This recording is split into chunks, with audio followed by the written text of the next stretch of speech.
നാശകരമായ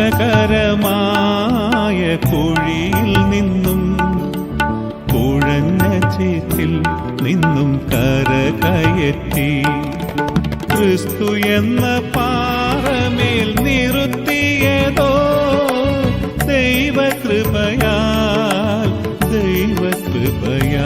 നിത്യജീവപാതയിൽ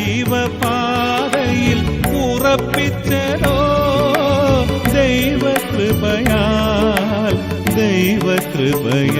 പറഞ്ഞു തീരാത്ത ദാനം നിമിത്തം ദൈവത്തിനു സ്തോത്രം, എൻ്റെ ദൈവത്തിനു സ്തോത്രം. എണ്ണിയാൽ തീരാത്ത നന്മകളോർത്ത് ദൈവത്തിനു സ്തോത്രം, ദൈവത്തിനു സ്തോത്രം.